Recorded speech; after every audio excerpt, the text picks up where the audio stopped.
जोहार, मैं आनंद कुमार और आप देख रहे हैं जन मन की बात। दोस्तों, बिहार के मुख्यमंत्री नीतीश कुमार ने ऑफिशियली ट्वीट करके कह दिया है कि वो राज्यसभा जाना चाहते हैं। नॉमिनेशन भी कर दिया है। अब कोई आदमी मुख्यमंत्री की कुर्सी छोड़कर राज्यसभा जाना चाहे तो उसको किस रूप में लिया जाए, ये पंकज जी आज हमें बताएंगे। एक बार पंकज जी का स्वागत कर लेते हैं। पंकज जी, बहुत पहले से यानी बिहार चुनाव के पहले से ही ये कहा जा रहा था कि अगर बीजेपी और जेडीयू का गठबंधन सत्ता में आता है तो नीतीश कुमार ज्यादा दिन तक मुख्यमंत्री नहीं रह पाएंगे। नीतीश कुमार के जो ये वाला टेन्योर था उसमें उनकी जो भाव भंगिमा थी, उनके उनके जो क्रियाकलाप थे, उनकी बहुत सारी हरकतों पर ट्रोलिंग हुई। बीजेपी ने नहीं, विपक्ष ने, खास करके आरजेडी ने उन पर तंज किए। उनके स्वास्थ्य को लेकर, मानसिक स्वास्थ्य और शारीरिक स्वास्थ्य को लेकर बहुत सारे सवाल उठाए गए। और इन सब के बीच कल से जो प्रकरण चल रहा है, पहले तो ये कहा गया कि हो सकता है होली का लोग मजा ले रहे हो। केंद्रीय मंत्री गिरिराज सिंह ने भी इसको इसी रूप में प्रचारित किया, लेकिन देर रात तक स्थितियां साफ हो गई और आज जो ट्वीट आया नीतीश कुमार का, उसने उस पर मुहर लगा दी कि अब वो राज्यसभा जाएंगे। तो दो तीन सवाल उभर रहे हैं कि राज्यसभा जाकर आखिर नीतीश कुमार क्या हासिल कर लेंगे। केंद्र में मंत्री रह चुके हैं, बिहार में करीब 18-20 साल से मुख्यमंत्री हैं। ये फैसला नीतीश कुमार का अपना फैसला है, अपने मन से लिया गया फैसला है, या उनको बाध्य कर दिया गया है, या फिर वो इस हालत में नहीं है कि वो बिहार की गद्दी पर आगे कंटिन्यू कर सके। क्या लगता है आपको? और फिर निशांत कुमार का क्या रोल आप देख रहे हैं बिहार की राजनीति? आनंद जी, नीतीश कुमार पहले से ही एक्सटेंशन पे चल रहे थे। कायदे जी से इनको करीब साल 1.5 साल पहले ही इस्तीफा दे देना था, लेकिन चूंकि उस वक्त लगा भारतीय जनता पार्टी को भी और जेडीयू को भी कि अगर अभी कुछ छेड़छाड़ किया तो चुनाव में उसका असर पड़ सकता है और नीतीश कुमार के नाम जी पर वोट तो मिलते ही हैं, इसमें तो खैर कोई दो राय है नहीं। तो कहीं ऐसा नहीं कि नीतीश कुमार के बारे में अगर ये खबर चला जाए कि नहीं नीतीश कुमार नहीं बनेंगे, कोई दूसरा बनेगा, तो उस वोट से हमें हाथ धोना पड़े। तो इस वजह से इनको खींचा जा रहा था। जो नजदीक के लोग हैं बिहार में, जो सत्ता के करीब लोग हैं, उनसे जाके पूछिए, वो बार बार यही कहेंगे कि नीतीश कुमार तो सिर्फ रखे हुए थे, पीछे से तो कोई और चला रहा था। और नीतीश कुमार के स्वास्थ्य को लेकर जो इशू है वो आज से तो है नहीं, मुझे लगता है बिल्कुल। कि 1.5-2 साल से तो वो इशू सारे चल रहे हैं। 1.5-2 सालों में अचानक से तबीयत अच्छी हो गई हो, इस तरह के भी कोई समाचार हमारे पास तो नहीं आया है।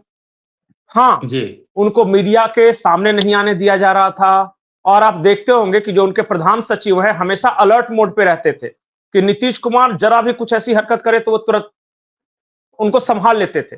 या फिर हाँ, मीडिया में भी अगर कुछ उनके सवाल। आसपास सम्राट चौधरी वगैरह भी रहते थे, तो कभी हाथ पकड़ लिया, कभी कुछ कर हाँ दिया हाँ, इशारा, ऐसा चलता रहता था। जी बिल्कुल। तो इसका मतलब यह है कि नीतीश कुमार फिजिकली अब उस हालत में नहीं थे कि बहुत ज्यादा एक्टिवली रोजमर्रा के कामकाज को संभाल सके। जी स्वास्थ्य के लिहाज से मैं ये बोल रहा हूं। तो एक बात तो तय था कि उनको जाना था। अब वो कब जाते, इस बात को लेके कुछ लोग कह रहे हैं कि बहुत जल्दी चले गए, तो कुछ लोग कह रहे हैं कि नहीं थोड़ा डिले हो गया। ये मुझे दो चीजें लगती है कि भारतीय जनता पार्टी की कोशिश ये है कि किसी तरह जनता के बीच ये मैसेज नहीं जाए कि उन्होंने कुछ किया है। वो पूरा का पूरा पोस्टरिंग इस तरीके से करेंगे कि जो किया है नीतीश कुमार ने किया है, नीतीश कुमार का फैसला, उसमें हम कहीं नहीं।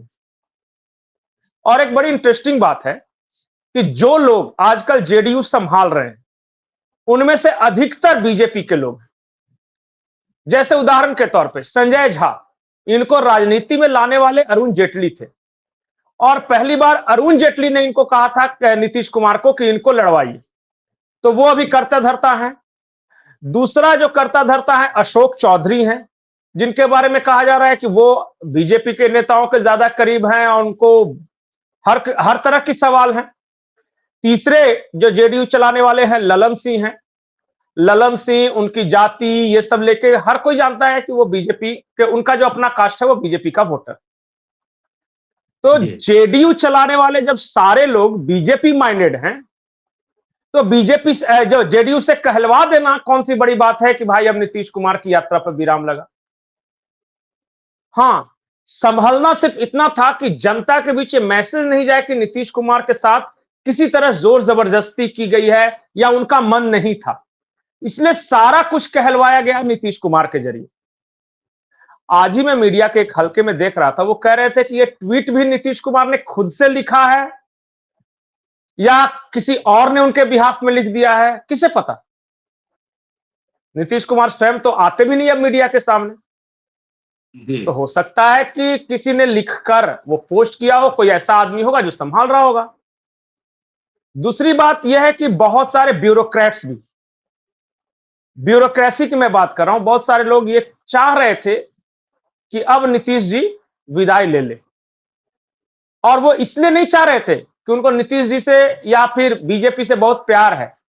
नीतीश कुमार के रहते बहुत सारे ऐसे काम हैं जो वो नहीं कर पा रहे थे, वो हावी नहीं हो पा रहे थे, कमाई धमाई भी कम हो रही थी, क्योंकि नीतीश कुमार के बारे में चाहे जो जैसा बोले, लेकिन ईमानदारी पे उनके सवाल कोई नहीं उठा पाता, विरोधी भी नहीं।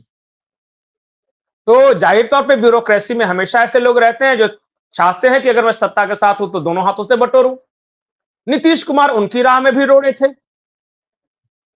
तो हो सकता है कि उन लोगों ने भी कुछ कोशिश की होगी अपनी तरफ से, लेकिन इतना तमाम इन सब सवालों के बावजूद नीतीश कुमार को तो अब विदा लेना ही था।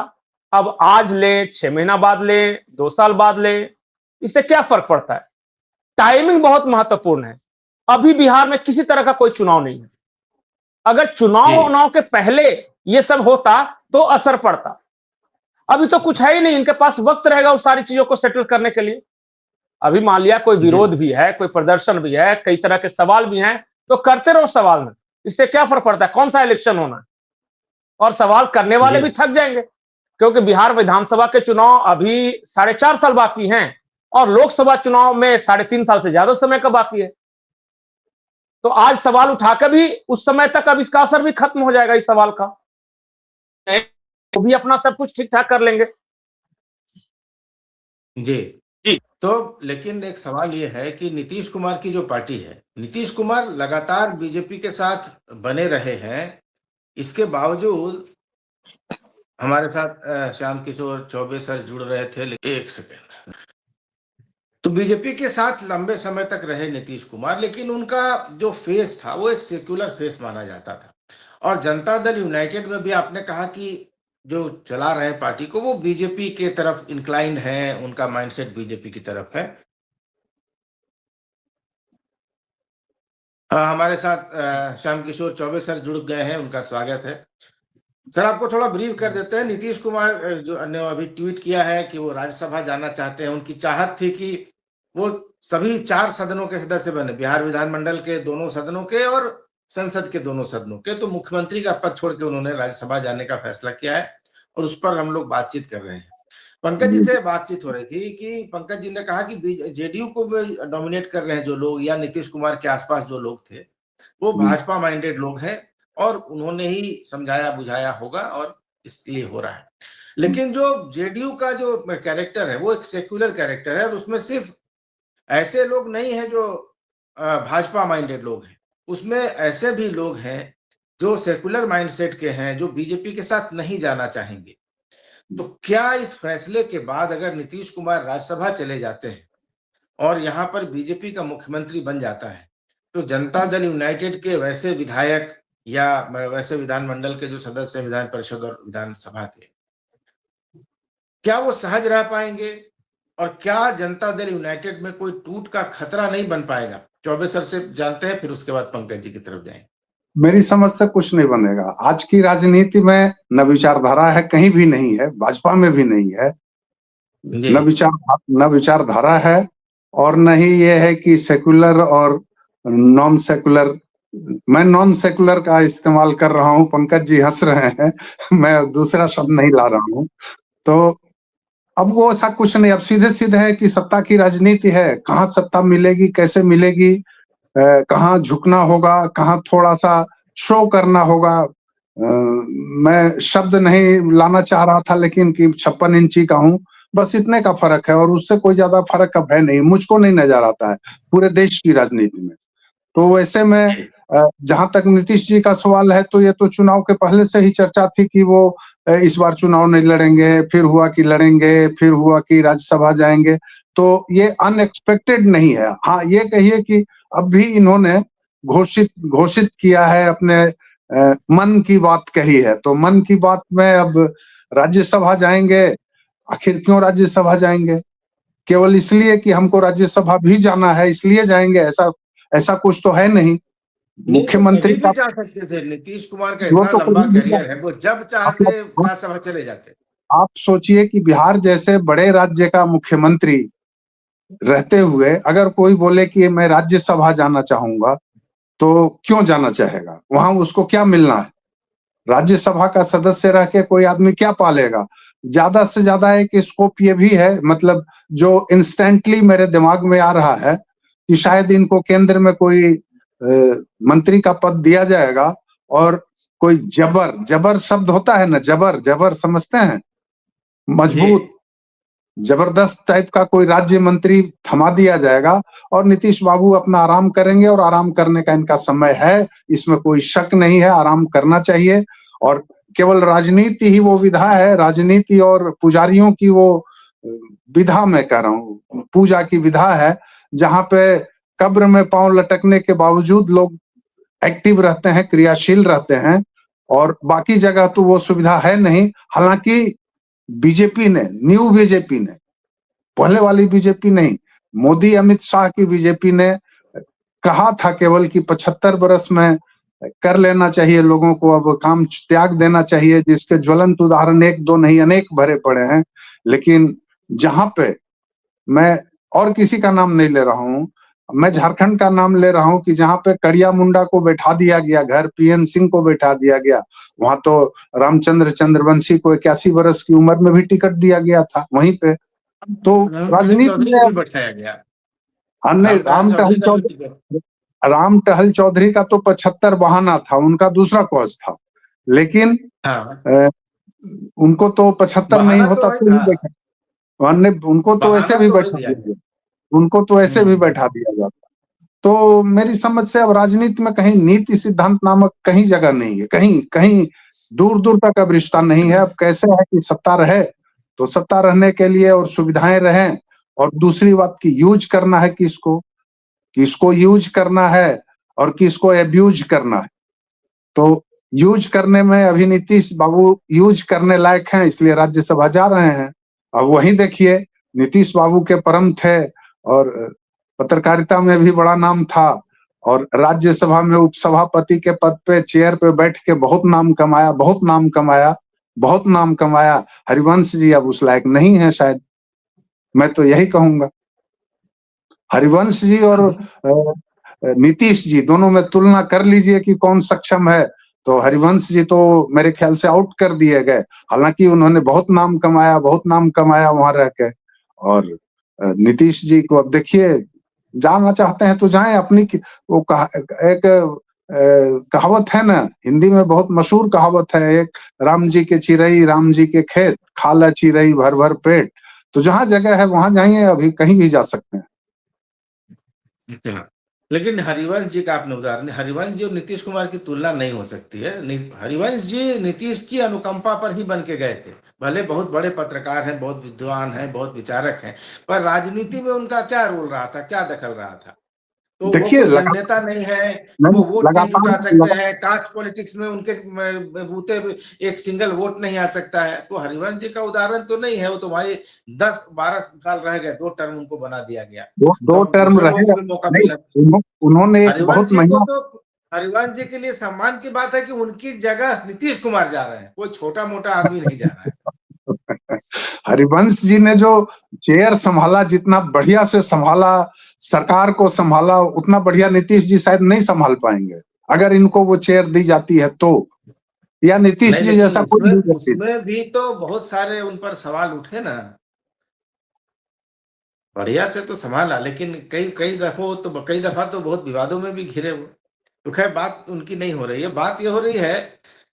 पंकज जी आप बताइए कि राज्यसभा ही केवल आश्वासन है कि महामहिम वाली कुर्सी खाली हो रही है, बहुत जल्द टेन्योर पूरा होगा राष्ट्रपति द्रौपदी मुर्मू का?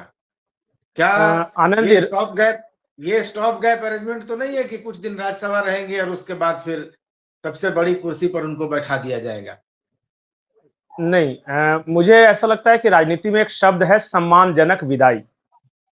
नीतीश कुमार की वही की जा रही है, सम्मानजनक विदाई, कि चलो राज्यसभा चले जाएंगे। गुरुजी शिबू सोरेन भी राज्यसभा में थे, उनके भी निधन के बाद में पद्म सम्मान से उन्हें सम्मानित किया गया। नीतीश कुमार चूंकि इतना दिन रहे हैं और खूब मुख्यमंत्री वगैरह भी रहे हैं, बीजेपी ने ज्यादा सीट होने के बावजूद भी नीतीश कुमार को मुख्यमंत्री बनाए रखा। अब उसके बाद एक अगला स्टेप आ रहा है कि भाई रिटायरमेंट प्लान, इनका पैकेज एक दिया जा रहा है कि कैसे दिया जाए ताकि इज्जत भी रह जाए, इनके वोटरों को बुरा भी नहीं लगे, ऐसा भी नहीं मैसेज जाए कि बीजेपी ने धोखा वगैरह किया है। तो जो भी है नीतीश कुमार के मुंह से ही बुलवा रहे हैं कि मेरी इच्छा थी कि राज्यसभा जाने की, इच्छा नहीं थी, अब चूंकि जा रहे हैं तो वो कह रहे हैं कि मेरी इच्छा थी। और वो रिटायरमेंट प्लान के तहत है कि चलो राज्यसभा, और मुझे नहीं लगता है कि प्रेसिडेंट बनाएंगे, क्योंकि बीजेपी का एक्सपीरियंस जो है ना, गैर बीजेपी बैकग्राउंड का उपराष्ट्रपति बनाना, ये सब बहुत खराब रहा है। एओ को राज्यपाल बनाया, सत्यपाल मलिक को, तो गरियाते गरियाते दुनिया छोड़ दी। दूसरे गैर बीजेपी बैकग्राउंड का एक उपराष्ट्रपति बनाया, वो पता चला कि अंदर अंदर तख्ता पलट की कोशिश करने लगे। तो अब जो बनी है सहमति बीजेपी के अंदर कि नहीं, क्रूशियल पोस्ट पे तो अपने बैकग्राउंड के लोगों को ही बैठाना है। और नीतीश कुमार के बारे में जानते हैं, 2 अटेम्प्ट ले चुके हैं प्रधानमंत्री बनने का। एक बार अटेम्प्ट लिया था आडवाणी की यात्रा के समय, जब जयप्रकाश नारायण के गांव से एक रैली निकाली थी आडवाणी ने और नीतीश कुमार का चेहरा आगे किया था। और दूसरा अटेम्प्ट लिया इंडिया गठबंधन के बहाने। आखिर जो इंडिया बनाया गया था वो तो नीतीश कुमार के द्वारा बनाया गया था। क्या इस बात का बीजेपी को तो डर होगा ना कि राज्यसभा आ गए और चंद्रबाबू नायडू के साथ दोस्ती करके, अगर मान लिया विपक्ष ने कुछ ऑफर दे दिया बढ़िया, तो हमें लेने के देने पड़ जाएंगे। तो ये सब देखते हुए मुझे नहीं लग रहा है कि इनको राष्ट्रपति या उपराष्ट्रपति बनाया जाएगा। हाँ, राज्यसभा मिल जाएगा, राज्यसभा का बाकी टेन्योर जो है ये अपना पूरा कर लेंगे। उसी बीच खबर है कि इनकी तबीयत थोड़ी खराब हो गई, दिल्ली के एम्स में भर्ती कराया गया है, न्यूरो सर्जन इनका इलाज कर रहे हैं, और फिर उसी तरह की विदाई हो जाए कि बड़ा ख्याल रखा जा रहा है। आडवाणी जी के साथ जैसे हुआ कि हमारे अपने हैं, दिल के करीब हैं, पितृपुरुष हैं, सब कुछ कहते हुए, ऐसे ही अब धीरे धीरे अवसान हो जाएगा इनका। अब बहुत ज्यादा भविष्य में चर्चा नहीं करना है इनके बारे में। हाँ, चौबे सर को याद होगा, आपको भी याद होगा पंकज जी, जो अभी नीतीश कुमार के साथ घटता हुआ दिख रहा है, वो नीतीश कुमार पहले जॉर्ज फर्नांडिस साहब के साथ कर चुके, बिल्कुल। तो क्या आपको लग रहा है कि या नीतीश कुमार, देखिए ये तो बिल्कुल प्राइवेट नौकरी वाला पैकेज है कि अभी नोटिस दिया और इस्तीफा लिखवा लिया कि भैया निकलो भी यहाँ से। सरकारी नौकरी वाला स्थिति नहीं है कि बहुत विदाई होगी, सूटकेस मिलेगा, छाता घड़ी, सूट का कपड़ा मिलेगा, मोटी पेंशन मिलेगी। ये तो एकदम बिल्कुल है कि भाई राज्यसभा पेंशन तो मिलेगी। पेंशन तो मिलेगी। नहीं, पेंशन मैं प्रतीकात्मक रूप से कह रहा हूँ कि भाई इतना छोटा पैकेज, बिहार का मुख्यमंत्री 20 साल से रहा हुआ व्यक्ति, जिसके नाम पर बिहार की राजनीति घूमती थी, उसको आप एक राज्यसभा सीट देकर, तो ये नहीं लग रहा है कि जैसे प्राइवेट नौकरी में बुलाता है मैनेजर एचआर का और कहता है कि बाबू 2 रास्ते हैं, या तो तुम इस्तीफा दे दो या हम निकाल देते हैं। इस्तीफा दे दोगे तो तुमको रिलीविंग वगैरह मिल जाएगा, कहीं दूसरी जगह नौकरी कर लोगे, और हम निकाल एक चीज और होता है, एक और ऑफर दिया जाता है कि ऐसी जगह ट्रांसफर कर देंगे कि जहां से तुम खुद ही इस्तीफा दे दो। हाँ, ये ट्रांसफर वाला मामला ज्यादा है। मुख्यमंत्री का अच्छा कुर्सी, अच्छा पैकेज, सब कुछ था, कंपनी ने ट्रांसफर कर दिया राज्यसभा, और वहां से या तो धीरे धीरे अपने आप चले जाए। गवर्नर नहीं बनाएंगे सर, नहीं बनाएंगे सर। गलती से सत्यपाल मलिक वाला टाइप करने लगे तो क्या कर लेगा बीजेपी। अच्छा सर, और जो आदमी इतनी बार मुख्यमंत्री रह चुका है, वो क्या गवर्नर बनेगा। हाँ, लेकिन आपको लगता है कि नीतीश कुमार ने स्वेच्छा से फैसला लिया है? और क्या बहुत दिन तक वो, अगर वो ठीक ठाक है, तो बहुत दिन तक ये फैसले को कबूल करके रहेंगे? उनकी जो आदत है और उनका जो उपनाम पड़ा हुआ पलटू कुमार, वो आपको लग रहा है कि इतनी आसानी से, जबकि उनका कोई ऐसा भी नहीं है कि पारिवारिक प्रेम है कि उनको बेटे को और अपने परिवार को आगे बढ़ाना। नीतीश कुमार पे कम से कम 2 चीजों के आरोप नहीं लगते हैं। करप्शन का और परिवारवाद का। अभी तक उन पर जो चल रहा था कि बेटे को लाइए नहीं मान रहे थे, लेकिन अब वो पता नहीं किन परिस्थितियों में इन सब चीजों के लिए तैयार हो गए। लेकिन वो कब बदल जाएंगे, कब उनका रुख अभी इस तरफ है, कब उस तरफ हो जाएगा, ये कहा नहीं जा सकता है। क्या आपको लगता है कि नीतीश कुमार बहुत दिन तक शांत बैठेंगे? इससे मुझसे पूछ रहे हैं? चौबे सर से उसके बाद नहीं, देखिए, शांत बैठने को तो अब बैठेंगे, अब कहाँ उछल कूद के जाएंगे। नीतीश कुमार फैक्ट है कि राजनीति में, वर्तमान राजनीति में सर्वाधिक अविश्वसनीय व्यक्ति है, सर्वाधिक अविश्वसनीय व्यक्ति हैं। लेकिन मजबूरी का नाम महात्मा गांधी है, क्योंकि उनके पास कुछ वोट हैं, और वोट हैं, कुछ सीटें हैं जो उनके नाम पे जीत ली जाती हैं।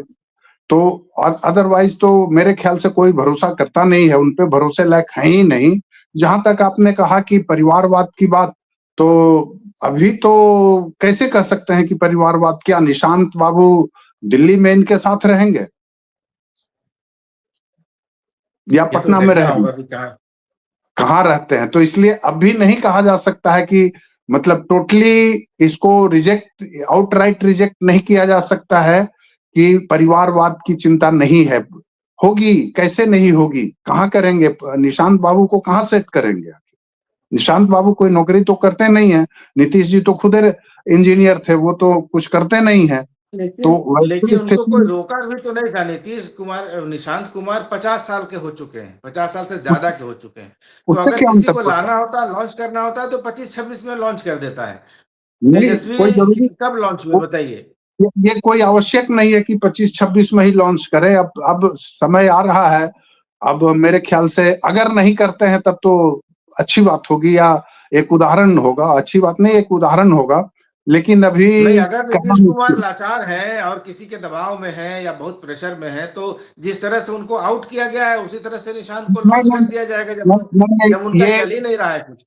नहीं, ये किसी के प्रेशर में नहीं है।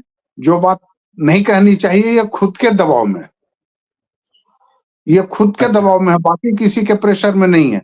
और खुद के दबाव में जो मतलब परिस्थितियां जो बताती हैं पिछले 1.5-2 साल की, 2.5 साल की, उसमें ये है कि नीतीश बाबू मेरी समझ से मतलब वो नहीं है जो उसके पहले थे। थोड़ा इनकी चाल ढाल में थोड़ा अंतर तो आ रहा है ना, सब कुछ देख रहा है, ऐसा नहीं है कि नहीं देख रहा है। तो ये खुद से बेबस हैं। ऐसा नहीं है कि भाजपा के दबाव में है या पार्टी के दबाव में है। पार्टी में तो आपने देखा होगा कि अभी जो विधानसभा चुनाव हुआ कुछ महीने पहले, उसमें फैसला किसने किया? दिल्ली से वार्ता किसने की? नीतीश जी थे। संजय झा कर रहे हैं लगातार। तो फिर तो आप इस चीज को क्यों नहीं गौर कर रहे हैं, या कोई क्यों नहीं गौर कर रहा है? नीतीश जी किसी के दबाव में नहीं है, खुद के दबाव में है। मैं ये शब्द मतलब बहुत गार्डेड वे में कह रहा हूं कि खुद के दबाव में है। और बाकी जो होता है इस परिस्थिति में कि कभी बहुत अच्छी स्थिति रहती है, बहुत बढ़िया बोलेंगे, बहुत बढ़िया से चलेंगे, बहुत बढ़िया व्यवहार करेंगे। कभी होगा कि थोड़ा कुछ सामने आ जाएगा कि जिससे लोग उस पर मार्क करने लगते हैं, रिमार्क करने लगते हैं। तो वो स्थिति है। इस स्थिति में इनको ठीक है, राज्यसभा जा रहे हैं, अच्छा है, मौका है तो चूकना नहीं चाहिए। इस परिस्थिति में कोई राज्यसभा क्यों जाएगा या राजनीति में क्यों सक्रिय रहेगा, मेरी तो समझ में नहीं आता है। लेकिन हाँ, मौका है तो नहीं चूक रहे हैं। तो आप इसको ये कैसे, आपने जो कहा कि परिवारवाद का नहीं लगा, तो जिन परिस्थितियों में ये वहां है, और पंकज जी ने सही कहा कि जैसे मतलब बिहार के छोटे भाई झारखंड में शिबू सोरेन के साथ जो परिस्थितियां पेश आई थी, शिबू सोरेन की तरह ही इनको दूसरा मतलब बिहार का शिबू सोरेन बनाया जा रहा है। ले दे के यही है, और देने के लिए अपने हाथ में है। चाहे तो भारत रत्न दे के घर बैठा दें, में कौन अंतर पड़ता है? कोई भी दे दे। आनंद जी, एक बहुत इंटरेस्टिंग बात बता रहा हूं आपको। पता है दुनिया की जो सबसे बेहतरीन गुप्तचर एजेंसियां हैं वो कैसे तख्ता पलट करवाती हैं? वो क्या करती हैं कि अपने लोगों को की पोजीशंस पे प्लांट करती हैं। जैसे कि सुनने में नहीं आया कि खुमैनी का पता चला कि जो डॉक्टर था वही मोसाद का एजेंट था। बीजेपी ने वही जेडीयू के साथ किया है। चुनाव से पहले से ही जितने भी जेडीयू के की पोजीशंस हैं वहां पे अपने लोगों को प्लांट किया है और लंबे अरसे से ये ऑपरेशन चल रहा है। संजय झा की तरक्की, वो अशोक चौधरी को देख लीजिए, ललन सिंह को देख लीजिए, विजेंद्र यादव को देख लीजिए, ये सब आपको ऐसा लगेगा अगर आंख बंद कर ले और नाम नहीं आए तो लगेगा कोई बीजेपी का नेता बात कर रहा है। तो जिस सल्तनत के हर पोजीशन पे मोसाद के एजेंट्स बैठे हैं तो उस राज्य का तो तख्ता पलट होना ही था। और इसके साथ एक पैकेज के साथ तख्ता पलट कर रहा है कि भाई हमने नहीं कराया, उन्होंने स्वयं कहा है कि मैं पद छोड़ दूंगा। नीतीश कुमार के साथ यही कहा गया है। नीतीश कुमार के आसपास ऐसा वातावरण बन गया कि सारे लोग उनको समझा रहे थे कि अब रहने दीजिए हुजूर, बहुत हो गया। तो उनको भी लगा कि अब रहने ही देते हैं। दूसरी बात, एक बहुत मेरे भी करीबी है और नीतीश जी के भी करीबी व्यक्ति हैं, बहुत बड़े इंडस्ट्रियलिस्ट हैं, उन्होंने बड़ी एक इंटरेस्टिंग बात बताई थी। हम वो जाना चाहते थे राज्यसभा, तो मैंने कहा कि डायरेक्ट आपका तो नीतीश कुमार से बढ़िया पड़ता है, डायरेक्ट बात कर लीजिए। तो उन्होंने कहा बताया तुमको, हम कहा क्या हुआ? तो एक बार गए तो बोले कि ये जी आप अपना परिचय, तो हम बताएं कि हम ये हैं। तो अच्छा आइए बैठिए। बोले आधा घंटा बात कर रहे हैं, फिर पूछे कि आप परिचय नहीं दिए अपना। बोले नीतीश कुमार की ये हालत है, मैं आज अगर पैरवी करके आऊंगा तो 6 महीने बाद जो राज्यसभा चुनाव है उनको याद रहेगा कि नहीं रहेगा, किसको पता। तो अंदर की बात यह है कि तबीयत वास्तव में इनकी अच्छी नहीं है, भूलने की बीमारी है इनको, जिसको बहुत सारे लोग अल्जाइमर्स वगैरह कहते हैं। हाँ, इनको गार्डेड करके रखा गया है कि बोला नहीं जाए या फिर ये चले तो कहीं पता नहीं चल जाए। उनकी मजबूरी थी बीजेपी वालों की या जेडीयू वालों के कि चुनाव में ही पता चल जाएगा तो ठीक नहीं लगेगा, तो कम से कम वोट जो आ रहा है बटोर लेते हैं, उसके बाद देखा जाएगा, रिटायरमेंट तो देना ही है। और वही हुआ। फिर अब राज्यसभा का चुनाव आया तो भाई राज्यसभा आप देखिएगा, राज्यसभा में बहुत ज्यादा एक्टिव नहीं रहेंगे। राज्यसभा जाएंगे, राज्यसभा कोटे से एम्स में इलाज वगैरह होता है, उसी तरह की खबर आएगी। आज आए 5 महीने 6 महीने बाद ये राष्ट्रपति बने या उपराष्ट्रपति बने, से भूल जाइए। इनका दिल्ली में रहेंगे, इलाज बढ़िया से होगा, अंत में बढ़िया पुरस्कार मिल जाएगा इनको। और रही बात कुमार निशांत की, कुमार निशांत परमानेंट अरेंजमेंट नहीं है। कुमार निशांत तब तक के लिए है जब तक कि अगर किसी दूसरे को बना देता ना तो जेडीयू में ही विद्रोह होने लगता। अगर संजय झा को बना देता, ललन सिंह को बना देता, अशोक चौधरी को, पार्टी किस नाम पे जीरो इन होगी कि भाई कोई कुछ नहीं बोलेगा। तो नीतीश कुमार के बेटे के नाम पे कुछ नहीं बोलेगा। नीतीश कुमार के बेटे के बारे में शायद बहुत सारे लोग कहते हैं, आपको ही पता होगा कि वो खुद दवाइयां खा रहे थे कुछ दिनों पहले तक, डिप्रेशन में चले गए थे। उनका भी दिमाग के बारे में कहा जाता था कि ठीक नहीं है। आपको लगता है कि फिर उनको सब कुछ दे दिया जाएगा? फिलहाल स्केपगोट अरेंजमेंट है कि जब तक ये सारा मामला चल रहा है निशांत कुमार रहेंगे। निशांत कुमार बहुत लंबा भविष्य का राजनीति करेंगे, वो हम भी जान रहे हैं और बिहार के लोग भी जान रहे होंगे। फिलहाल जेडीयू के अंदर गुस्से को शांत करने के लिए इनको चेहरा बनाया गया है, मुझे ऐसा लगता है। तो चलिए नीतीश कुमार चले जाएंगे, लेकिन बिहार का अगला मुख्यमंत्री भाजपा से होगा, ये भी तय है। 100% होगा। क्या यूजीसी वाला जो एक माहौल है शांत करने के लिए कोई सवर्ण बनेगा करीब 35 साल के बाद, या फिर उसी ट्रैक पर बीजेपी किसी को बनाएगी जिससे कि लवकुश वाला उसका समीकरण खराब नहीं हो? क्या आपको लग रहा है? चौबे जी से पहले पूछ लीजिएगा फिर मैं बताता हूँ, क्योंकि मेरे पास पुख्ता जानकारी है। हाँ, इनके पास होगी पुख्ता जानकारी, लेकिन यूजीसी का आपने नाम लिया तो यूजीसी कोई फैक्टर नहीं है। अच्छा, यूजीसी बिल्कुल फैक्टर नहीं है। आप बताइए कि जब वीपी सिंह लाया था मंडल कमीशन का 27% का, उस समय तो आत्मदाह और क्या क्या नहीं हुआ था, वो कोई फैक्टर नहीं न बना। अब भी खास करके जो सवर्ण क्लास है वो भाजपा पे फिदा है। भाजपा पे क्या कहिए, मोदी पे फिदा है, सीधे सीधे मोदी पे फिदा है। और ये बहुत टेम्पररी है विरोध, और इस विरोध का कोई मतलब नहीं है। ये चाहे तो अभी दब गए हैं, आराम से लागू कर दें, कोई कुछ बिगाड़ने वाला नहीं है। और यूजीसी फ्यूजीसी कोई फैक्टर नहीं है। हाँ, ये बात है कि ये किसको बनाते हैं तो अब ये कहना मुश्किल है। मतलब फैक्ट है कि कहना मुश्किल है कि किसको बना देंगे। वैसे तो सामने में तो नाम भी है और फेस भी हैं, नाम ही उनका काफी है, सम्राट चौधरी एक तो सामने है, बाकी चाहे जिसको बना दें तो कोई क्या कर लेगा। राजा चाहे जिसको बैठा देवे, आप क्या कर लेंगे? आपके सामने उदाहरण है, छत्तीसगढ़ है, मध्य प्रदेश है, राजस्थान है, उड़ीसा सब है, उदाहरण भरे पड़े हैं, चाहे जिसको बना देंगे। उड़ीसा उत्तराखंड भी है, है, हाँ उड़ीसा भी है। उड़ीसा भी। उड़ीसा तो मान लीजिए पहली बार आया था तो वहां ये था, लेकिन बाकी में तो दिग्गज लोग नहीं, बैठे रहे। उड़ीसा में भी इन्होंने बनाया। उड़ीसा में तो बड़े बड़े नेता थे ही बीजेपी के मैंने पास, थे, धर्मेंद्र प्रधान थे, अश्विनी लेकिन वैष्णव नहीं। थे, लेकिन मोहन चंद्र मांझी को आप बनाया आप इन्होंने, आप जिसको कोई नहीं आप जानता था। देखिए, मध्य प्रदेश का किस्सा याद होगा कि शिवराज सिंह जी ने कहा था, रोते हुए कहा था कि मैं मध्य प्रदेश नहीं छोड़ने वाला, और देखिए आराम से देश भर में खेती करवा रहे हैं, दिल्ली चलिए बैठ के पंकज जी करा की रहे हैं तरफ देश चलते हैं, भर इनके में। पास पुख्ता जानकारी है और हम लोग हाँ हाँ, देखिए बताते हैं। पंकज जी क्या बताते हैं। एक बात तो चौबे जी ने सही कहा कि यूजीसी कोई मुद्दा नहीं और इस बारे में कोई सोच भी नहीं रहा है, क्योंकि अगर यूजीसी के बारे में सोचा जाता तो शिवेश राम को राज्यसभा नहीं भेजा जाता। दूसरी बात यह है कि अभी आप कॉम्बिनेशन देखिए, निशांत कुमार डिप्टी सीएम बनने वाले हैं, ये तय है। तो अगर निशांत कुमार डिप्टी सीएम बनेंगे तो कोयरी मुख्यमंत्री, कुर्मी उप मुख्यमंत्री और उमेश कुशवाहा एक हैं जेडीयू के प्रदेश अध्यक्ष, उनके बारे में भी कहा जा रहा है कि वो भी उप मुख्यमंत्री बनेंगे। तो सब कोयरी कुर्मी बन जाएगा, बाकी क्या करेगा फिर? इसीलिए मेरे हिसाब से सम्राट चौधरी नहीं बनने जा रहे हैं। इसकी एक वजह भी है कि सम्राट चौधरी का बैकग्राउंड जो है ना, वो आरजेडी वाला बैकग्राउंड है। उनपे कई तरह के आरोप हैं, भ्रष्टाचार से लेकर दबंगई वगैरह सबका।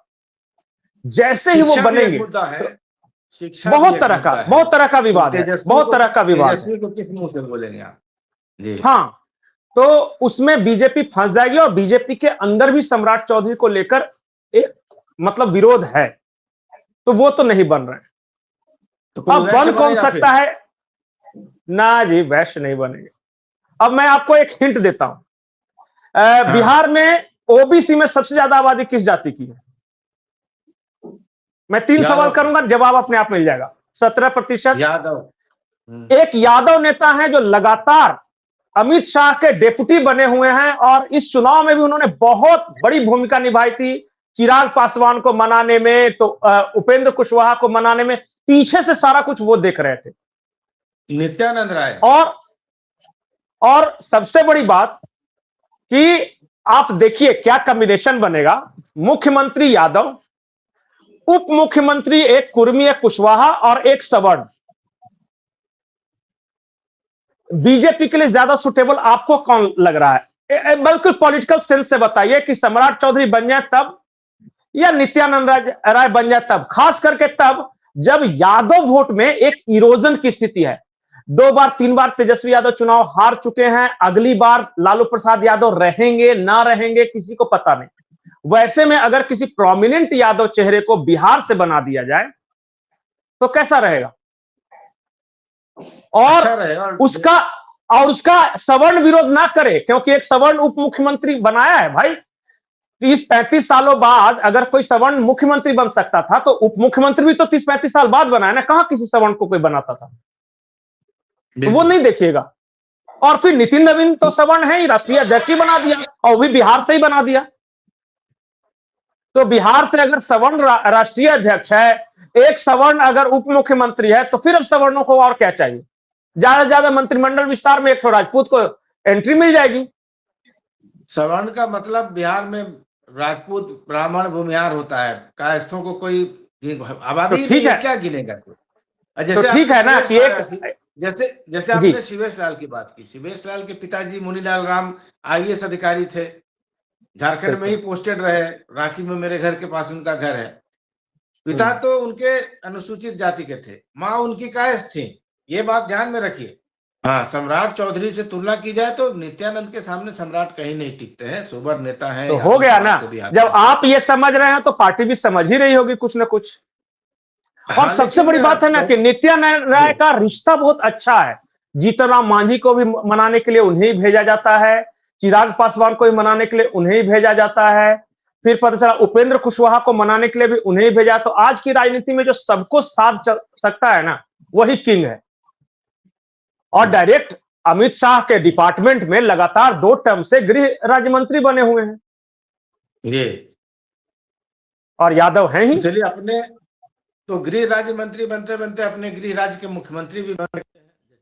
तो चौबे सर, लेकिन इस बात को हम लोग थोड़ा समझेंगे कि बिहार के इस ट्रांजिशन का जो हो रहा है, जी इसका कोई झारखंड पर असर पड़ेगा? खास करके तब जब ये कहा जा रहा था कि नहीं, हेमंत सोरेन की करीबी बढ़ रही है केंद्र से, क्या अब ये नहीं बिल्कुल होगा बिल्कुल कि भाजपा जिसके साथ रहती है उसको खा जाती है?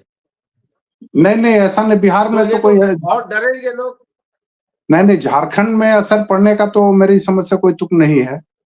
झारखंड में सीधा सा इक्वेशन है कि जेएमएम अगर बीजेपी के साथ जो चल रहा है, मतलब 3-4 महीनों से मीडिया में, सोशल मीडिया दोनों में चल रहा है कि नहीं बीजेपी के साथ जाएंगे हेमंत सोरेन, बीजेपी के साथ जाके इनको फायदा क्या होगा?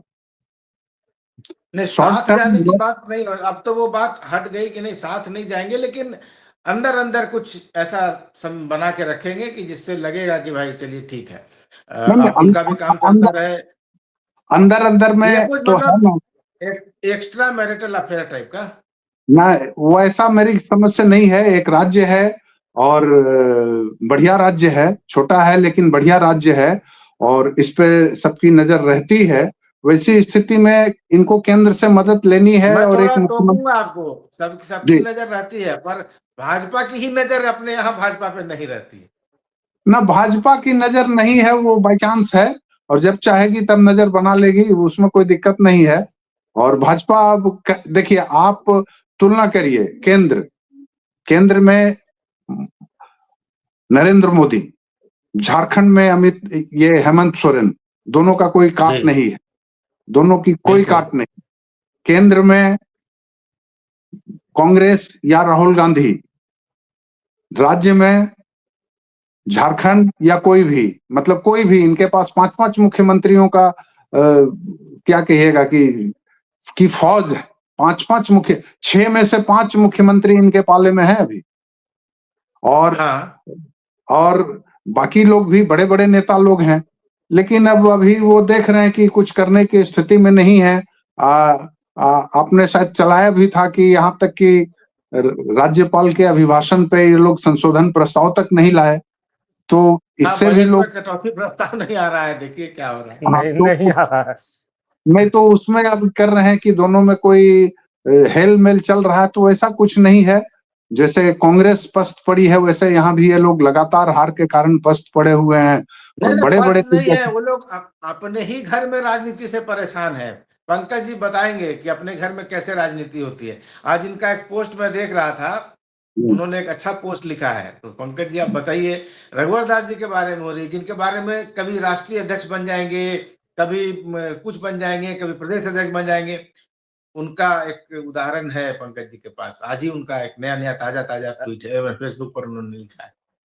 नहीं, रघुवर दास के जो समर्थक हैं, क्योंकि अभी झारखंड में बीजेपी नहीं है, आप बीजेपी को ढूंढने जाइएगा ना तो कोई अर्जुन मुंडा का समर्थक मिल जाएगा, कोई रघुवर दास का, कोई उधर निशिकांत दुबे का, कोई रांची लॉबी का समर्थक है, कोई पता चला बाबूलाल मरांडी का कहेगा कि जेबीएम करण कर दिए, तो ढुल्लू महतो का अपना गैंग है। तो यहाँ बहुत सारे गैंग्स हैं, जिस मतलब वो तरह भिन्न वासेपुर भिन्न में हुआ जनता करते पार्टी थे। है।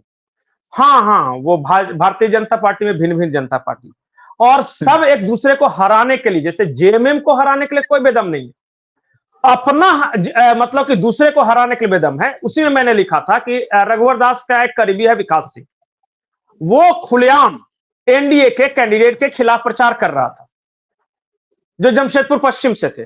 वो खुलेआम बन्ना गुप्ता के समर्थन में था, और भारतीय जनता पार्टी के बारे में इतने गंदे गंदे शब्द लिख रहा था कि मैं यहां बोल नहीं सकता। एक उदाहरण के तौर पर सिर्फ छोटा सा बोलता हूं, थुक चटवा पार्टी, वो विकास सिंह को रघुवर दास अपने यहां बुलाकर होली मिलन समारोह में आशीर्वाद भी दे रहे थे, और उनकी जो बहू है उस साथ में रंगों लगा रही थी। पता नहीं देवर भौजाई का कितना गहरा रिश्ता है, और ललित दास को वो अपना पैर भाई भी कर छू रहे रही थे। थी। हाँ, हाँ। और बताइए कि जो आदमी इतना बीजेपी विरोधी है, उसको रघुवर दास स्टेज पे खड़ा करके मतलब ये सारा कर रहे हैं। ये एक एक और उदाहरण है, बात वैसे ही तरह उनके बहुत तरह साथ का। अभी एक राजकुमार श्रीवास्तव नगर निकाय चुनाव में अपनी पत्नी को उन्होंने खड़ा बिल्कुल। किया था, दोनों को अगल बगल खड़ा करके बाकायदा ये तो स्टेटमेंट दे रहे हैं ना कि एक तरफ आपके विकास सिंह है जो विधानसभा में लड़ रहे थे, एक तरफ आपके बिल्कुल। राजकुमार श्रीवास्तव है जो नगर निकाय में लड़ रहे थे, बीच में रघुवर दास अच्छा खड़े हैं, उनकी बहू खड़ी है। तो ये तो आनंद जी, एक स्टेटमेंट चीज हुआ और, एक तरह चूंकि से, आप, तो पार्टी को चुनौती हाँ हो चूंकि गई। जी, चूंकि आप जमशेदपुर में, तो आपको सब पता ही है जमशेदपुर का। मैं हर शहर का थोड़ा थोड़ा बता देता हूं। निशिकांत दुबे के इलाके में एक भी विधायक नहीं जीतता, और किसी भी विधायक कैंडिडेट से जाके पूछ लीजिए, वो कहेगा कि निशिकांते हरा देते हैं। और जब सांसद का चुनाव आता है तो उस सब विधायक लग जाते हैं निशिकांत को हराने। दूसरा उदाहरण वो है, इसलिए संथाल परगना गोल है। कोल्हान में तो इतना मुख्यमंत्री है, इतना प्रदेश अध्यक्ष है कि गिनती गिनते गिनते मैं थक जाता हूं। मधु कोड़ा, तो चंपई सोरेन, तो अर्जुन मुंडा, रघुवर दास, 0 सीट आता है। तो क्यों? राजधानी में रहते हैं, आप राजधानी में रहते हैं, तो अगर निकलते होंगे तो शायद एक आध कारकेड दिखता होगा। हम लोग तो आधे घंटे के लिए बिल्कुल। निकलते हैं तो केवल पूर्व मुख्यमंत्रियों का कारकेड ही दिखाई देता है। जमशेदपुर में सोचिए, और वहां 0 सीट आता है। कारण, सब एक दूसरे को हराने के लिए।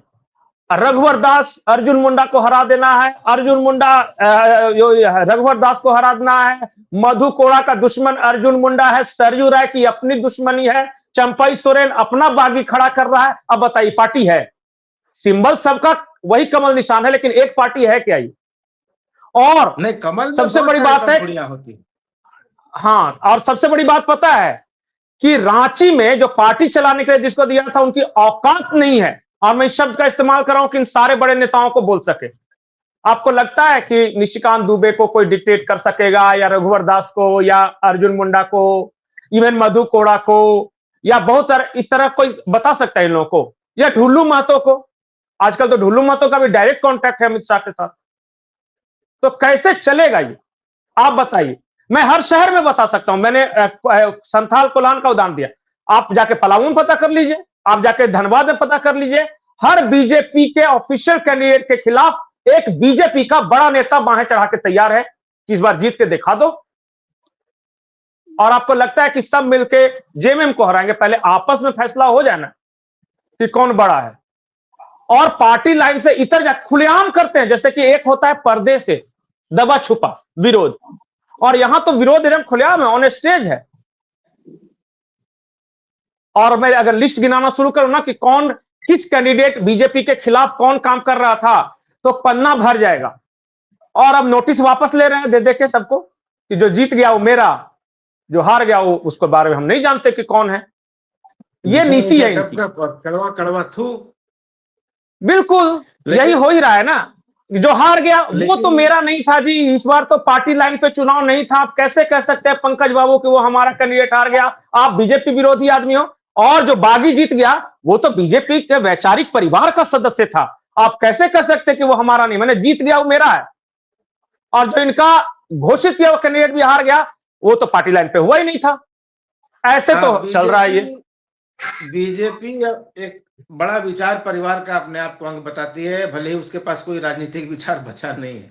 चौबे सर से जानना चाहेंगे, बड़े लंबे समय से झारखंड की राजनीति को कवर कर रहे हैं, जब झारखंड नहीं बना था तब से कर रहे हैं, इतनी चीजें देख चुके हैं कि 3 किताबें 4 किताबें इन्होंने लिख दी हैं।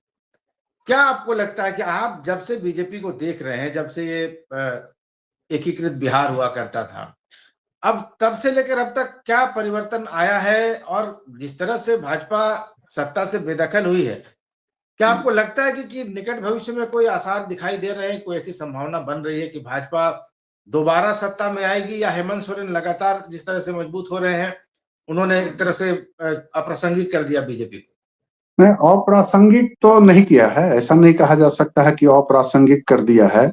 जब बीजेपी शहरों में जो अभी उनको जीत मिल रही है उसके आधार पर मैं कह रहा था। वो शहरों में जीत, देखिए नगर निकाय चुनावों का असर और पंचायत चुनाव का असर, विधानसभा का चुनाव का असर और लोकसभा चुनाव का असर, चारों चुनाव का असर अलग अलग होता है। एक दूसरे से इनको बहुत कोरिलेट नहीं किया जा सकता है। वोट भले गिनते रहें लोग, चारों अलग अलग मैटर पे चुनाव लड़े जाते हैं, अलग अलग स्टाइल होता है। तो इसमें बीजेपी को अप्रासंगिक कैसे कर सकते हैं? जब प्रासंगिक थी तब तो 18 सीट लाई थी, 2009 में लाई थी। यही बीजेपी 2009 में 18 सीट लाई थी। अभी तो 21 सीट आई, 3 ज्यादा है। इसलिए ये नहीं कह सकते हैं कि तो 18 हाईएस्ट था सर चुनाव का। उस समय तो 18 से ज्यादा किसी को आया ही नहीं था। नहीं आया था अलग बात है, लेकिन इनका भी 18 था ना, 18 से ऊपर नहीं ना था। हाँ 18 से ऊपर नहीं था।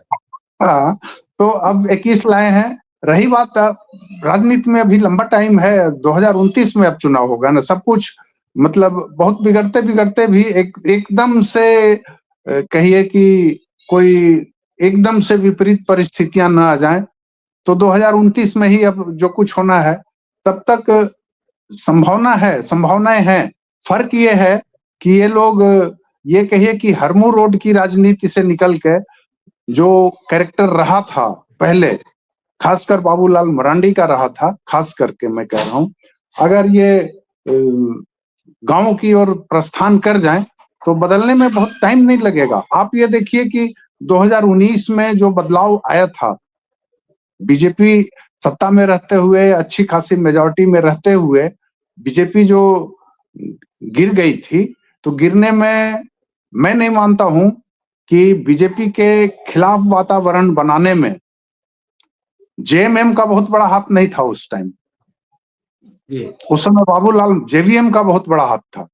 मतलब उन 5 सालों में 2014 से 2019 तक वही बाबूलाल मरांडी हैं जो गांव-गांव घूमे और उन्होंने बातें कही और बड़ा तार्किक ढंग से कही थी। और संयोग से, मतलब उसको तो संयोग ही कहेंगे कि तत्कालीन सरकार कुछ-कुछ ऐसे कुछ विधेयक ले आई, कुछ अध्यादेश ले आई और कुछ विचार ले आई जगह पे, सार्वजनिक तौर पे, कि उसको कहिए मटियामेट हो जाना पड़ा। तो अभी चांस है, राजनीति में चांस जाता नहीं है ना।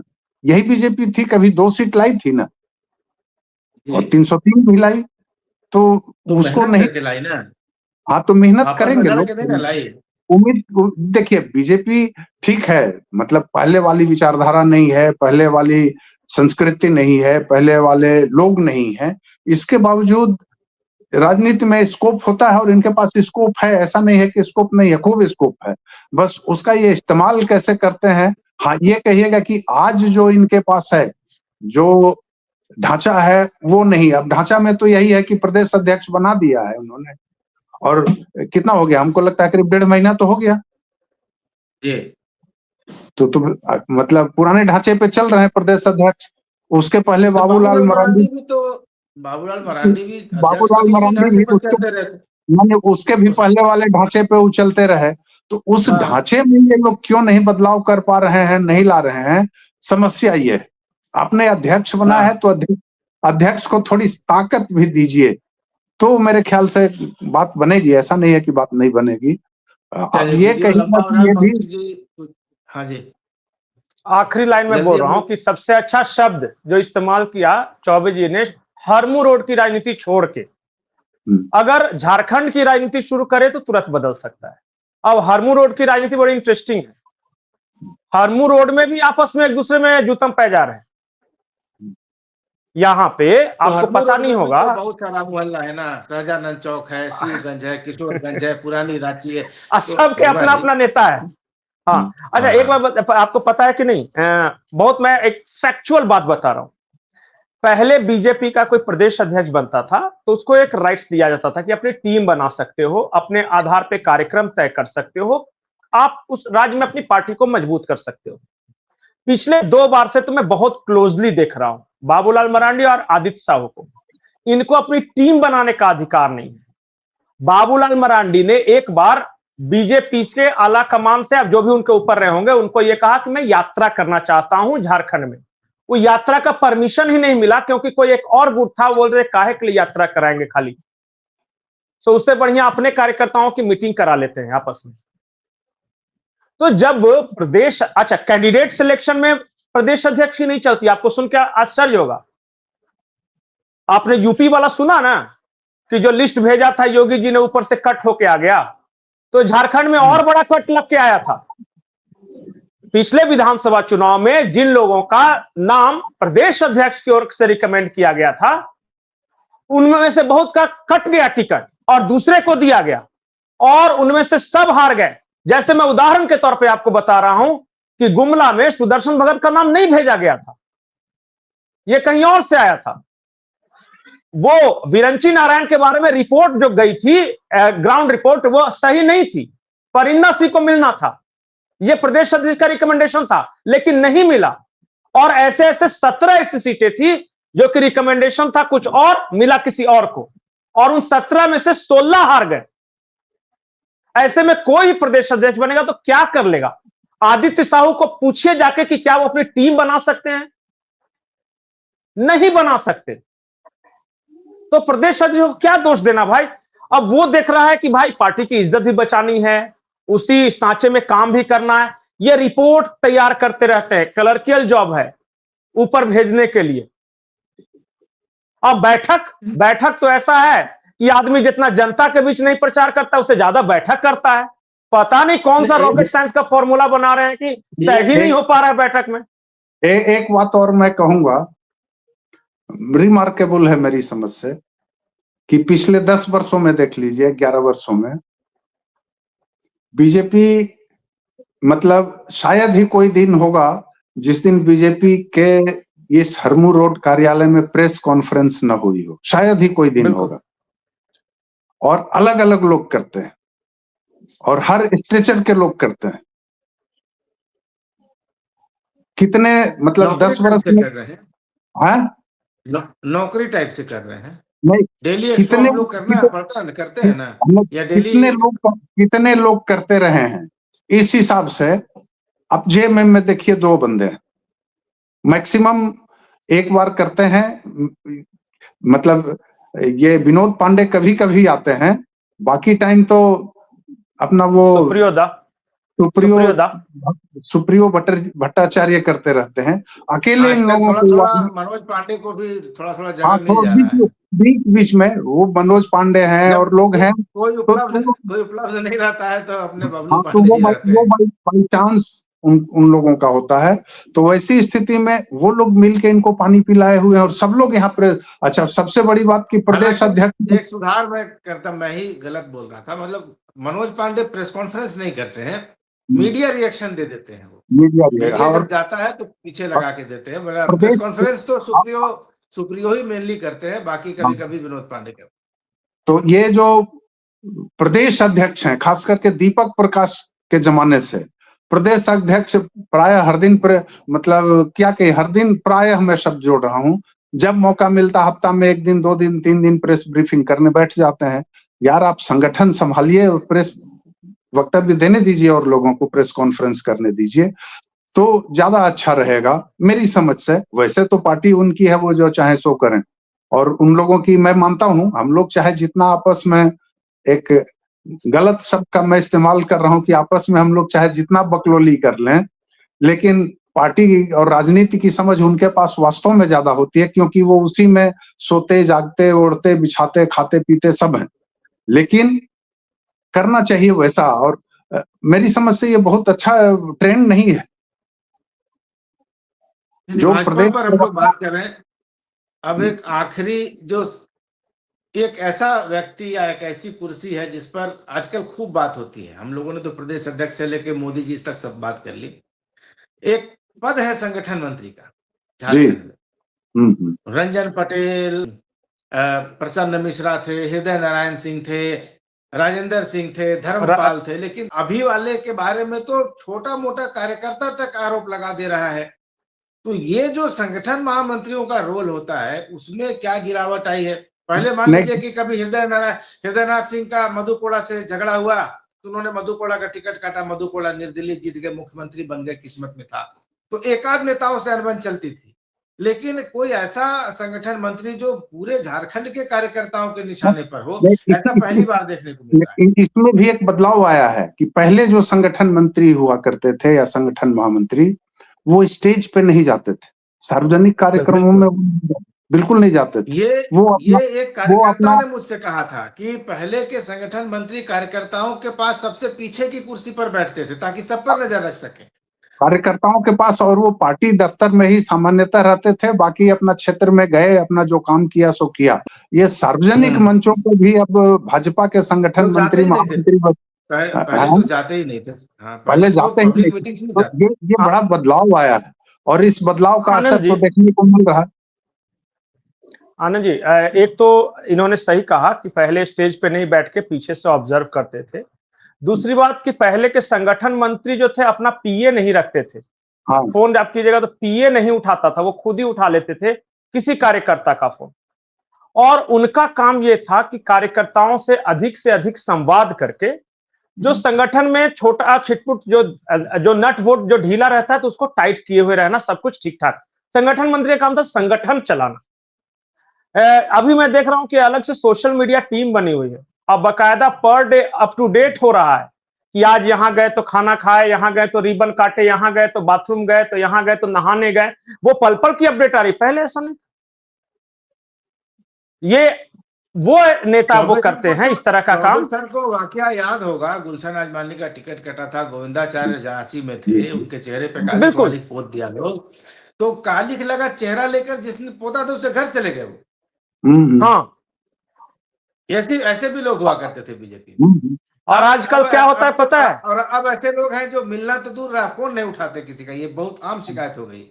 बिल्कुल। और जानते हैं, अगर किसी पत्रकार ने गलती से, जिसमें मैं भी शामिल हूं, आलोचनात्मक कुछ लिख दिया, तो बाकायदा सोशल मीडिया टीम को प्रेशराइज किया जाता है कि उसके खिलाफ ट्रोल करो। तुम लोग किस लिए पाल के रखे तुम लोगों को?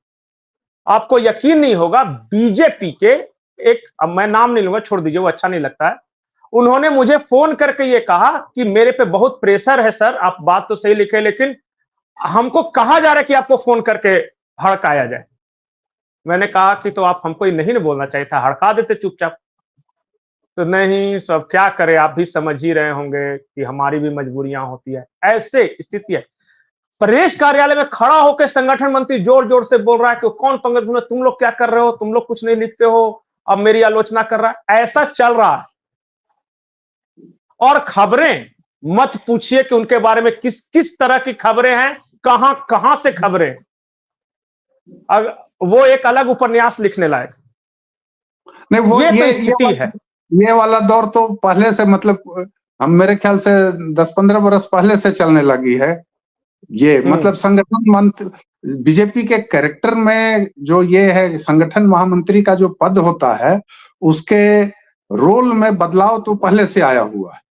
मतलब एक सज्जन का मैं बताऊं कि यहाँ से तत्कालीन प्रदेश अध्यक्ष और बाकी लोगों ने दिल्ली तक बहुत लिखा था, बहुत कुछ लिखा था। वो मेरे पास शायद वो लिखा था, उसकी कॉपी भी मेरे पास पड़ी होगी शायद कहीं, लेकिन कहाँ कुछ हुआ। उनको तो फिर आराम से टिकट उकट दिया गया, लड़े, हालांकि हार गए बेचारे, तो है, चलिए कोई बात नहीं। राजेंद्र बाबू के बारे में शायद बात कर रहे होंगे, मुझे जहां तक शक है। वो हुआ था उस वक्त बहुत कुछ। तो चलिए, ठीक है सर, लेकिन जो चल रहा है वो यही है। हाँ, यही राजनीति का यही ट्रेंड है, चलने दिया जाए। हम लोग आपस में जो करना है कहते रहे, असर पड़े चाहे न पड़े। हाँ तो भाई, आप जो करेंगे उस पर उसकी चर्चा तो होगी ना, तो चर्चा हम लोग कर रहे हैं, बाकी जनता भी अपने हिसाब से चीजों को देखती समझती है। तो नीतीश कुमार के बहाने हमने जो चर्चा शुरू की वो झारखंड की राजनीति तक पहुंची, और मुझे लगता है कि ये बहुत अच्छी चर्चा हुई, बहुत सारी नई जानकारियां मिली। पंकज जी ने जो पुख्ता जानकारी दी है उसके हिसाब से नित्यानंद राय का नाम सबसे मजबूत है बीजेपी की तरफ से मुख्यमंत्री पद के लिए। और हमारे दोनों एक्सपर्ट्स का ये मानना है कि नीतीश कुमार की कहानी, अब जो उनका दौर था, जो उनका एरा था, वो खत्म हो गया है, और अब एक तरह से उनको राज्यसभा भेजकर राजनीतिक संन्यास, वानप्रस्थ तो उनका पहले ही निकल गया, अब तो सन्यासी उनका आएगा। तो ये होगा। पाकिस्तान की टीम में बाबर आजम को निकाल दिया, उनका वानप्रस्थ कहा जा रहा है, हम लोग नीतीश कुमार का संन्यास मान सकते हैं इसको। तो राजनीति में अब देखना है थोड़ी देर के बाद, या अब तो राजनीति में सन्यासी भी आने लगे हैं, इसलिए कोई दिक्कत नहीं, आपका शब्द बढ़िया है। तो अब हो सकता है आज या 1-2 दिन में क्लियर हो जाए कि बीजेपी की तरफ से कौन मुख्यमंत्री होगा। 10 अप्रैल तक मैं बताऊं, 10 अप्रैल तक नीतीश कुमार मुख्यमंत्री बने रहेंगे, क्योंकि जो अभी राज्यसभा वाला कार्यकाल है ना, वो 10 अप्रैल को खत्म हो रहा है। तो उस दिन के बाद से नई सरकार का गठन होगा। ये भी ऑफिशियल जानकारी दी गई है कि अभी 1 महीने है नीतीश। तो 1 महीने नीतीश जी हैं, उनका उस 10 अप्रैल को राज्यसभा का चुनाव होगा, और वो चुनाव खत्म होगा तो झारखंड की जो 2 सीटें हैं उनके लिए चुनाव की अधिसूचना जारी होगी। और देखना होगा कि भाजपा का तो चांस बहुत कम है, मिरेकल ही होगा अगर उनका कोई जीत जाता है, दोनों सीटें गठबंधन के पास जाएंगी। ये चर्चा सार्थक रही, बहुत अच्छी रही, हमारे दर्शकों को बहुत जानकारियां मिली होंगी। और पंकज जी की जो बेबाक जो टिप्पणियां रहती हैं उस पर बहुत सारे फोन कॉल भी आते हैं, और यूट्यूब पर मैसेजेस भी बहुत आते हैं। तो मुझे लगता है कि ये भी एक अच्छा है। और चौबे सर के पास गहराई है, काफी लंबी उनकी यात्रा रही है पत्रकार के रूप में, तो उनकी सारगर्भित टिप्पणियां भी हैं उनके लिए। तो हमारे दोनों एक्सपर्ट्स को धन्यवाद करते हुए, पंकज जी को और शांति जो चौबे सर को, मैं इस वीडियो को यहीं खत्म करता हूं। वीडियो अच्छा लगा हो तो इसको लाइक करिए, ज्यादा से ज्यादा लोगों तक शेयर कीजिए, और चैनल को सब्सक्राइब अभी तक नहीं किया है तो जरूर कर लीजिए। धन्यवाद, नमस्कार।